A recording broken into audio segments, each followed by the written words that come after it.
Neste vídeo, nós vamos falar sobre estrutura do laboratório, ok? Então, vamos lá. Nesse requisito, nós vamos destacar alguns pontos, tá? O primeiro aqui, obviamente, que o laboratório precisa ser uma identidade legal, né? Definida, ou seja, precisa ter aí um CNPJ. Tá? Um outro ponto, e aí é principalmente se o laboratório ele for parte de alguma indústria, ou seja, de organizações maiores, tá? Precisa ser identificado a gerência responsável pelo laboratório. Isso é um ponto importante, tá? Nas questões relacionadas ao organograma da empresa. Até porque no organograma da empresa, você não pode ter conflito de interesse. O conflito de interesse ele deve ser evitado. E sempre que possível, ser evitado. Tá? Então, você jamais poderá ter, por exemplo, o laboratório sob a gestão da equipe comercial. Tá? Porque a equipe comercial tem interesse em vender cada vez mais, né? O laboratório precisa, não quer dizer não executar as atividades, tá? Mas você tem a capacidade do laboratório. Tá? Então, por exemplo, se a área comercial sobrecarregar o laboratório terá que tomar ações, né, para que a calibração possa ser feita de forma com que o resultado seja um resultado confiável. Tá? Então, ou seja, não é interessante porque o laboratório está abaixo do comercial, e pelo que nós acabamos de dizer, né, o conflito direto de interesse. Tá? Vamos aqui destacar aqui o 5.5 e o 5.6. O 5.5, laboratório deve definir a estrutura organizacional e gerencial do laboratório, o seu lugar na organização, que nós acabamos de colocar, né, e as relações entre gerência e operação técnica. Ou seja, como esse contato acontece. Ok? Até porque existem as questões, como nós falamos, relacionadas ao conflito de interesse. Tá? Aqui tem um outro ponto importante, que é especificar a responsabilidade e a autoridade e o interrelacionamento do pessoal. Veja, responsabilidade é uma coisa, autoridade é outra. Eu sou responsável por executar uma atividade de calibração, mas eu não estou autorizado, tá, a emitir certificados de calibração. São coisas totalmente diferentes. Tá? Então, ou seja, eu posso ter N responsabilidades, mas nem sempre estar autorizado a todas essas responsabilidades. Em outros casos, não. Eu sou responsável, por efetuar a emissão de resultado e, obviamente, estou autorizado para. Tá? Essa questão da autorização, vamos abrir aqui o parênteses, tá? Nós vamos ver um pouco mais à frente, tá? Porque o laboratório ele precisa autorizar os profissionais a executar atividades específicas. Tá? Então, por exemplo, eu vou executar uma atividade de calibração, por exemplo, na área de temperatura, né? Na grandeza de temperatura. Eu sou treinado somente para realizar a calibração, por exemplo, de termorresistência e termorresistências e termos pares. Tá?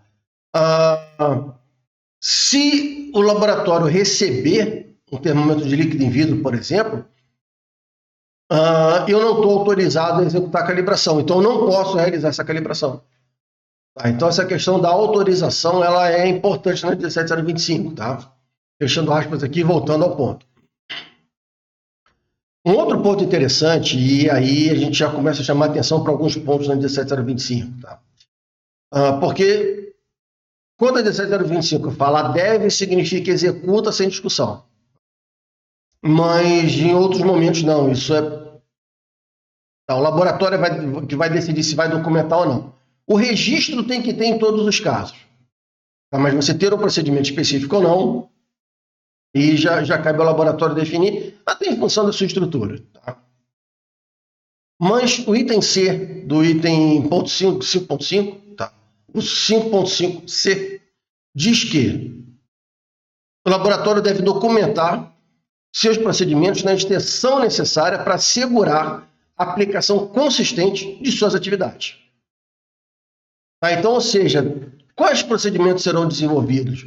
Quais procedimentos serão efetivamente elaborados? Isso tudo cabe ao laboratório, mas lembrando que tem que ser na extensão, ou seja, tem que ser tem que conter os procedimentos que assegurem efetivamente com que as atividades sejam executadas de forma correta, caso de calibração seguindo recomendações nacionais e internacionais, ok? Já o 5.6, tá, diz que o laboratório deve ter pessoal independente de outras responsabilidades, tá, tem a autoridade e os recursos necessários para implementação, manutenção e melhoria do sistema de gestão. Isso cabe a todos os profissionais. Identificar desvios do sistema de gestão e dos procedimentos para a realização das atividades de laboratório específico para os profissionais que, obviamente, executam atividades de calibração, ensaio, amostragem. Início de ações para evitar e minimizar tais desvios, ou seja, questões relacionadas, mais uma vez, à análise de risco. Pessoal, todos os profissionais precisam entender onde pode dar problema. Tá? O relatório da gerência do laboratório sobre o desempenho do sistema de gestão e qualquer necessidade de melhoria. Ou seja, o laboratório vai sim precisar, tá, emitir relatórios relacionados ao seu desempenho, a saber se os objetivos estão sendo cumpridos ou não, até porque lá na frente, não lá atrás, lá na frente, né? Quando nós falarmos sobre qualidade, nós vamos sim falar sobre objetivos e metas, né? Então, o laboratório, para essa nova versão, o laboratório não tem só que ter uma política ou políticas, tá? O laboratório precisa ter um objetivo, tá? O sistema de gestão precisa ter um objetivo. Onde eu quero chegar com o sistema de gestão? Então, você vai precisar ter indicadores. E quando você tem indicadores, você tem que monitorar esse desempenho. Então, você vai precisar ter, efetivamente, vários indicadores, obviamente, indicadores que tragam, né, informação.